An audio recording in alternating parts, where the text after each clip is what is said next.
अभी मैं Zulqarnain my dear हमारे नौजवान लेकिन बहुत ही प्रोफेशन के हवाले से सीनियर सुप्रीम कोर्ट की बारीकियों को पूरी तरह समझते हैं, उनकी तरफ चलता हूँ। और प्यार से हम इन्हें जुलू कहते हैं लेकिन जुल्करनैन है ये। और बड़ा माशाल्लाह, मैं honestly I am speaking from my heart कि वेरी इंटेलिजेंट, वेरी एक्सपीरियंस्ड और बहुत ही एक ज़ीरक आप रिपोर्टर हैं सुप्रीम कोर्ट के। आज फैसला रिज़र्व किया है 3 मेंबर बेंच ने। 2 मामलात हैं, एक तो वो जो सारा प्रोसीजर एक्ट है और दूसरा पंजाब में इलेक्शन के हवाले से इलेक्शन कमीशन की नज़रसानी की जो दरख्वास्त है। तो आज भी बड़ी ऑब्जर्वेशंस भी हमने देखी, सब कुछ हुआ। What do you make out of it Zulkarnain? आपकी क्या राय है आज की जो कार्रवाई हुई, अटॉर्नी जनरल के जो दलाइल थे, जजेस के जो रिमार्क्स थे? समी साहब बहुत शुक्रिया इन तारीफ़ी कलिमात का।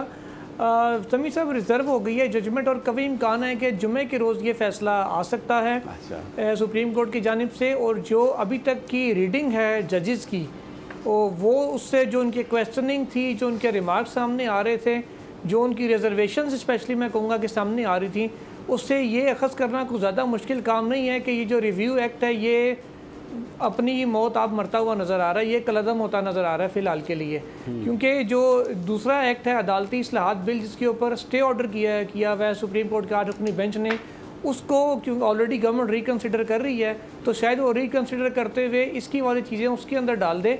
लेकिन ये वाला एक्ट ज़्यादा सर्वाइव करता नज़र नहीं आ रहा है, क्योंकि सुप्रीम कोर्ट काफ़ी हद तक इस बात पर कन्विंस है कि 184(3) के ऊपर सिर्फ 184(3) में रिव्यू का स्कोप क्यों बढ़ाया जा रहा है, जबकि रिव्यू तो हर मामले में रिव्यू में आता है, चाहे अपील में आए हो तब भी रिव्यू का स्कोप वही रहता है। स्पेसिफिकली इसमें क्यों बढ़ाया जा रहा है?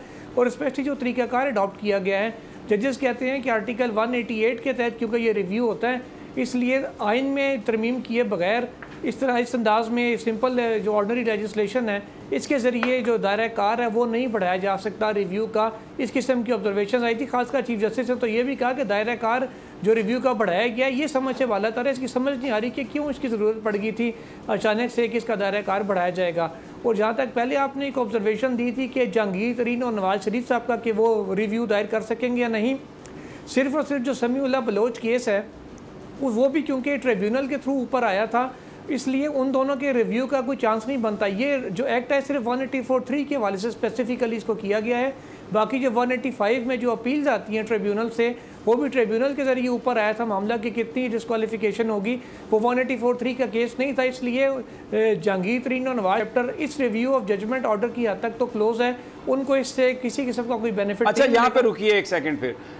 फिर इसका मतलब ये है कि जो इन्होंने इलेक्शन एक्ट में अब तरमीम की है, जिसके ज़रिए जो डिस्क्वालिफिकेशन है अब वो ताहयात नहीं है, वो अब 5 साल के लिए है, तो उससे ये लेने की कोशिश करेंगे, फ़ायदा लेने की कोशिश करेंगे। लेकिन वो भी जो अभी मैं राजा आमिर अब्बास साहब से भी पूछूंगा, जिन लीगल माइंड से और जो एक्सपीरियंस्ड वकला हैं, मेरी उनसे बात हुई है, उनका कहना है कि वो भी सिंपल लेजिस्लेशन से नहीं हो सकता, उसके लिए भी आपको 2/3 मेजॉरिटी चाहिए। बिल्कुल ना, हामिद खान साहब समेत कई दीगर जो सीनियर वकला हैं, जब ये लॉ पास हुआ तो उनसे मेरी पर्सनली बात हुई थी कि ये इस अंदाज में मुमकिन है, क्योंकि जो समीउल्लाह बलोच केस है जिसके अंदर सुप्रीम कोर्ट ने कहा था कि नाअहली तायात होगी, साथ ये भी लिखा था कि अनलेस पार्लियामेंट कॉन्स्टिट्यूशन 62(1)(f) में अमेंडमेंट कर दे। तो जब सुप्रीम कोर्ट ने एक रास्ता दिखा दिया था कि आपने 62(1)(f) में अमेंडमेंट करनी है, तो फिर सिंपल लेजिस्लेशन से ये हो नहीं सकता था। अगर आप ये सुप्रीम कोर्ट से एक्सपेक्ट करते हैं कि वो जब नहीं लिखा हुआ नाअहली की मुद्दत किया है तो तायात कैसे उन्होंने पढ़ लिया, फिर अब ये कैसे एक्सपेक्ट करते हैं कि वो ये नहीं लिखा हुआ तो 5 साल पढ़ लें या 2 साल पढ़ लें। इसलिए इसके लिए 62(1)(f) में ही तरमीम होगी, जैसा कि 18वीं तरमीम में 63(1)(g) में की गई थी और 63(1)(e) में की गई थी, और कहा गया था कि इनमें जो नाअहली की मुद्दत है वो 5 साल होगी। जैसे वहाँ पे तरमीम की गई थी वैसे यहाँ पे होगी। जो आइनी तरमीम का इफेक्ट है वो सिंपल लेजिस्लेशन के ज़रिए, खासकर जब सुप्रीम कोर्ट की जजमेंट भी आ गई हो, उसको नलीफाई नहीं कर सकते वो भी। अच्छा समी साहब, एक और भी आपको बात बताऊँ, खुद गवर्नमेंट को पता है कि ये सस्टेन नहीं कर पाएगा, इसकी लीगल वैल्यू वो नहीं है, इसी वजह से उन्होंने जो हाल ही में नून लीग की पार्लिमानी पार्टी हुई थी उसमें जो इलेक्शंस भी हुए थे, ना सिर्फ शहबाज शरीफ को सदर बनाया बल्कि आइंदा का वज़ीर आज़म भी कहा अगर नून लीग आएगी तो शहबाज शरीफ ही होंगे। यानी कि खुद उनको सियासी नारा तो वो नवाज शरीफ साहब का लगाते हैं, लेकिन उन्हें भी यकीन था लेजिस्लेशन सस्टेन नहीं करेगी in the eyes of law, इसलिए उन्होंने नवाज शरीफ साहब को अगला वज़ीर आज़म बनाने का ऐलान नहीं किया। ठीक है। मेयर कराची के इंतखाब की जंग, बोल ने फिर छोड़ दिया सबको पीछे। इस वक्त मुर्तजा वहाब मुंतखब हो गए हैं मेयर कराची, ये ऐलान कर दिया गया है बाकायदा तौर पर। अब सहाफती रिवायत रखी बरकरार, बोल ने दिखाई सबसे बड़ी ट्रांसमिशन। और ये सब्जेक्ट था, मैंने आपको कहा कि नंबर गेम में जमात इस्लामी के पास नंबर पूरे नहीं है। लम्हा बलम्हा की सूरत हाल से किया बाखबर आवाम को।